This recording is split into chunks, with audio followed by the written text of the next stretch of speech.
शहर के किनारे एक छोटा सा लेकिन सुंदर मकान था, सावित्री निवास। इस घर की एक एक ईंट पंडित दीनानाथ ने अपनी 40 साल की नौकरी के पसीने से जोड़ी थी। उन्होंने खुद फटे जूते पहने, अपनी पत्नी को कभी नई साड़ी नहीं दिलाई, ताकि संजय और विजय शहर के सबसे बड़े स्कूल में पढ़ सके। रिटायरमेंट के दिन दीनानाथ बहुत खुश थे। उन्हें जो फंड मिला, उन्होंने बिना सोचे समझे अपने दोनों बेटों के बिजनेस और फ्लैट के लिए बांट दिया। सावित्री, आज मैं बहुत हल्का महसूस कर रहा हूँ, दीनानाथ ने बरामदे में बैठते हुए कहा। बच्चों के अपने घर हो गए, वे सेटल हो गए। अब हम इस घर में चैन से अपनी बाकी जिंदगी गुजारेंगे। सावित्री देवी ने मुस्कुराकर तुलसी के पौधे में जल चढ़ाया। हाँ जी, भगवान का शुक्र है, बच्चे सुखी रहेंगे तो हमें और क्या चाहिए। वे दोनों इस बात से अनजान थे कि जिस छत के नीचे वे शांति की तलाश कर रहे थे, उसी छत को हड़पने के लिए उनके अपने ही बेटों ने षड्यंत्र रचना शुरू कर दिया था। एक रविवार की सुबह अचानक संजय और विजय अपनी पत्नियों के साथ घर पहुंचे। दीनानाथ और सावित्री की खुशी का ठिकाना न था। उन्हें लगा कि शायद बच्चे उनके साथ समय बिताने आए हैं। बाबूजी, हमें आपसे एक बहुत जरूरी बात करनी है, बड़े बेटे संजय ने चाय पीते हुए कहा। शहर में प्रदूषण बहुत बढ़ गया है और आपकी तबीयत भी ढीली रहती है। हमने सोचा है कि आप ये पुराना घर बेच दीजिए और हमारे साथ शहर के बड़े फ्लैट में रहिए। दीनानाथ चौंक गए। बेटा, इस घर से तुम्हारी माँ की यादें जुड़ी हैं और यहाँ की शुद्ध हवा शहर के फ्लैट में कहाँ। तभी छोटी बहू नेहा ने अपनी चाल चली। पिताजी, हम आपकी सुरक्षा के लिए कह रहे हैं, यहाँ कुछ हो गया तो डॉक्टर भी पास नहीं है, और वैसे भी हम इस जमीन पर एक बड़ा शॉपिंग कॉम्प्लेक्स बनाना चाहते हैं, जिससे होने वाली कमाई से आपकी बुढ़ापे की सेवा और अच्छी होगी। दीनानाथ को लगा कि शायद बच्चे उनके भले की सोच रहे हैं, पर सावित्री की अनुभवी आंखें बहुओं के चेहरे पर छिपे लालच को देख पा रही थी। कुछ दिन बीत गए। बेटे और बहुओं ने घर में रहकर खूब सेवा का नाटक किया। एक रात जब दीनानाथ की आंखों में दवा डालने के बहाने उनकी नजर धुंधली कर दी गई, संजय कुछ कागज लेकर आया। बाबूजी, ये बस वसीयत के कागज हैं, ताकि बाद में कोई कानूनी झमेला ना हो। इसमें लिखा है कि जब तक आप जीवित हैं, घर आपका ही रहेगा। बस यहाँ हस्ताक्षर या अंगूठा लगा दीजिए, संजय ने फुसफुसाते हुए कहा। दीनानाथ ने अपने बच्चों पर अंधविश्वास किया और बिना पढ़े उन कागजों पर अंगूठा लगा दिया। उन्हें क्या पता था कि वो वसीयत नहीं बल्कि गिफ्ट डीड था, जिससे उस घर का मालिकाना हक तुरंत संजय और विजय के नाम हो गया। जैसे ही कागजों पर मुहर लगी, बेटों और बहुओं के रंग बदल गए। अगले ही दिन सुबह संजय ने अपना असली चेहरा दिखाया। बाबूजी, अब ये घर हमारा है, हमने इसे बिल्डर को बेच दिया है। अगले हफ्ते तक आपको ये घर खाली करना होगा। सावित्री देवी रसोई में नाश्ता बना रही थी जब उन्होंने ये सुना। उनके हाथ से कढ़ाई छूट गई। संजय, ये तुम क्या कह रहे हो? अपने बूढ़े माँ बाप को बेघर करोगे? विजय, जो अब तक चुप था, दहाड़ा। माँ, जज्बाती बातें मत करो। हमने तुम्हें शहर ले जाने की बात की थी, पर वहाँ तुम नौकरों वाले कमरे में रहोगे, हमारे साथ डाइनिंग टेबल पर नहीं। अगर मंजूर है तो चलो, वरना अपना रास्ता देखो। दीनानाथ पत्थर की मूरत बन गए थे। जिस बेटे को उन्होंने चलना सिखाया, आज वही उन्हें घर से बाहर का रास्ता दिखा रहा था। चलो सावित्री, दीनानाथ ने कांपती आवाज में कहा। यहाँ अब ईंटें बची हैं, हमारे बेटे मर चुके हैं। वे दोनों एक फटे हुए झोले में अपने थोड़े से कपड़े लेकर घर से बाहर निकले। पीछे बहुओं के हंसने की आवाज आ रही थी। चलो, बला टली, अब करोड़ों की डील पक्की होगी। पंडित दीनानाथ और सावित्री देवी जब उस घर की दहलीज से बाहर निकले, जिसे उन्होंने अपने खून पसीने से सींचा था, तो उनके पैर भारी थे। शाम ढल रही थी और आसमान में काले बादल छा रहे थे। दीनानाथ के हाथ में वो फटा हुआ झोला था, जिसमें उनकी दवाइयां और सावित्री की एक पुरानी फटी हुई रामायण थी। जी, अब हम कहाँ जाएंगे? सावित्री ने सिसकते हुए पूछा। उनकी आवाज में वो बेबसी थी जो केवल एक माँ ही महसूस कर सकती है जब उसकी कोख से उपजी संतान ही उसे ठुकरा दे। दीनानाथ ने अपनी सूजी हुई आंखों से सड़क की ओर देखा। सावित्री, जिस दुनिया को मैंने भगवान की बनाई सुंदर रचना समझा था, आज वही मुझे एक रेगिस्तान लग रही है। पर तुम डरो मत, जब तक मेरी सांसें चल रही हैं, मैं तुम्हें सड़क पर नहीं सोने दूंगा। वे दोनों चलते चलते शहर की मुख्य बस स्टैंड पर पहुंचे।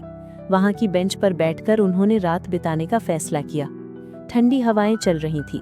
दीनानाथ ने अपनी पुरानी शॉल सावित्री के कंधों पर डाल दी, जबकि वो खुद ठंड से कांप रहे थे। पूरी रात वे दोनों सो नहीं सके।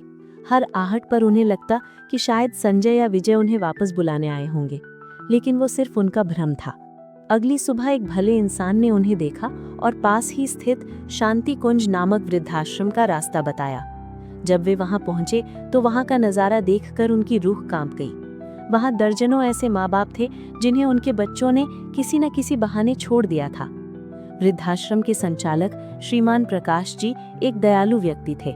उन्होंने दीनानाथ के चेहरे पर छाई उदासी और उनके फटे हुए कुर्ते को देखकर सब कुछ समझ लिया।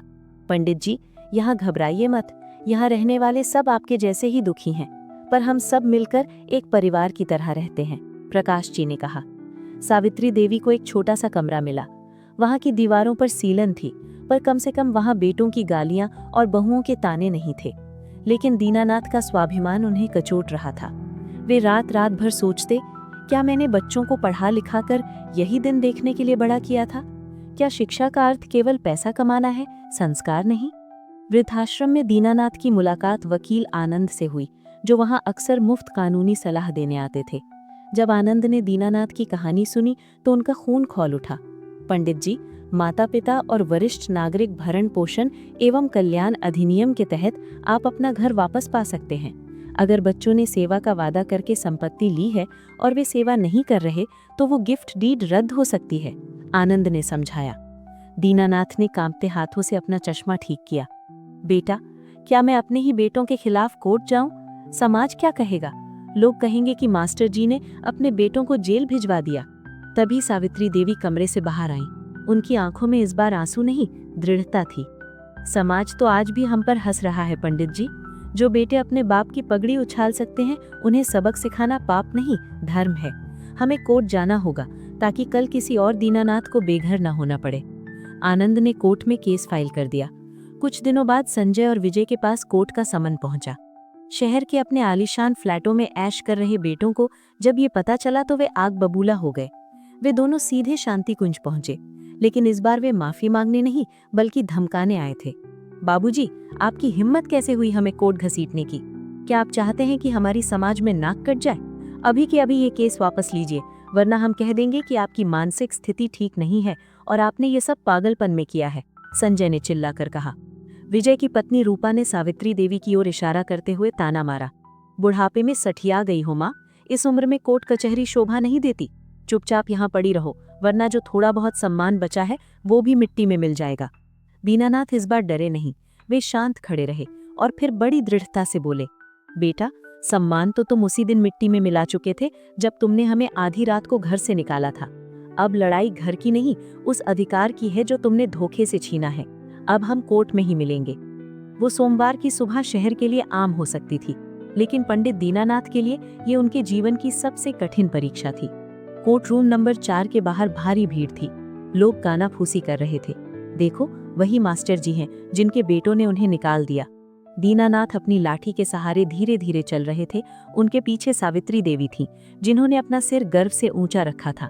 सामने की तरफ संजय और विजय अपने महंगे सूट पहने और महंगे वकीलों की फौज लेकर खड़े थे।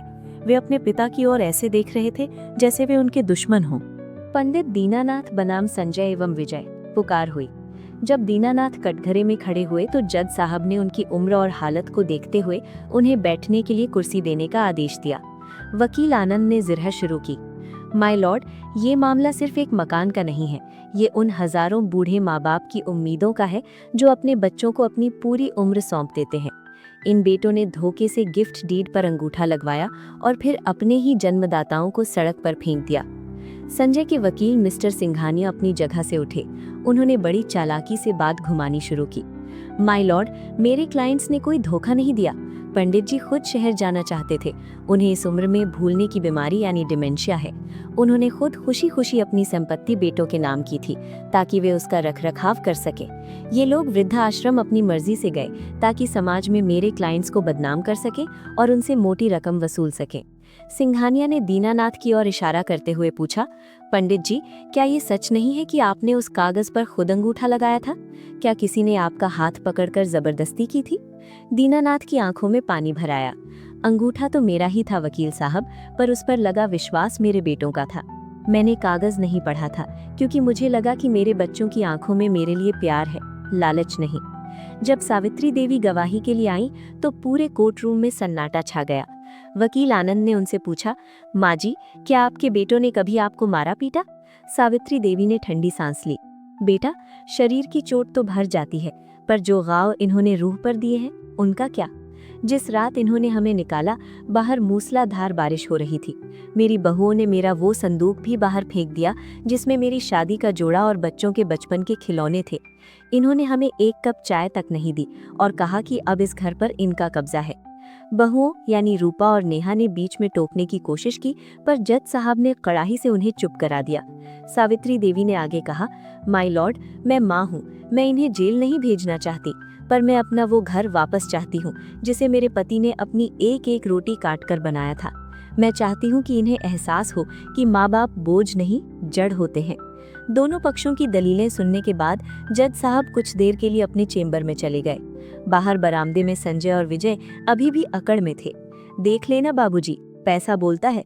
वकील साहब कह रहे हैं कि केस हमारे पक्ष में ही आएगा, संजय ने फुसफुसाते हुए कहा। आधे घंटे बाद जज साहब वापस आए। उन्होंने चश्मा ठीक किया और अपना फैसला पढ़ना शुरू किया। अदालत इस नतीजे पर पहुंची है कि प्रतिवादियों यानी बेटों ने सीनियर सिटीजन एक्ट 1907 का उल्लंघन किया है। किसी भी उपहार या हस्तांतरण की शर्त ये होती है कि बच्चे माँ बाप की देखभाल करेंगे। चूंकि बेटों ने अपने माता पिता को बेघर किया और उन्हें बुनियादी सुविधाएं नहीं दी, इसलिए वो गिफ्ट डीड तत्काल प्रभाव से रद्द किया जाता है। पूरे कोर्ट में तालियां बजने लगीं। जज साहब ने आगे कहा, पंडित दीनानाथ और उनकी पत्नी को आज ही पुलिस सुरक्षा में उनके घर पहुंचाया जाए। साथ ही दोनों बेटे हर महीने अपने माता पिता को 20-20 हजार रुपए का गुजारा भत्ता देंगे। यदि भविष्य में दोबारा कोई दुर्व्यवहार हुआ तो इन्हें बिना वारंट के जेल भेजा जाएगा। संजय और विजय के चेहरे काले पड़ गए।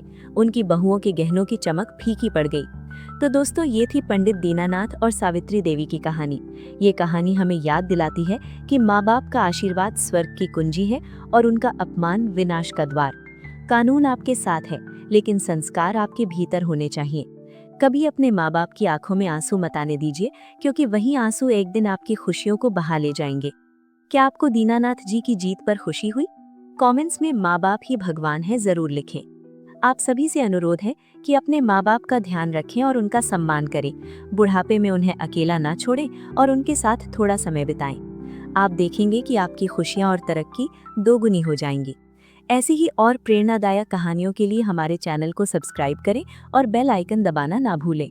मिलते हैं अगली कहानी में, तब तक अपना ख्याल रखें, क्योंकि कहानियों का सफर कभी खत्म नहीं होता और यही है कहानी की बगिया।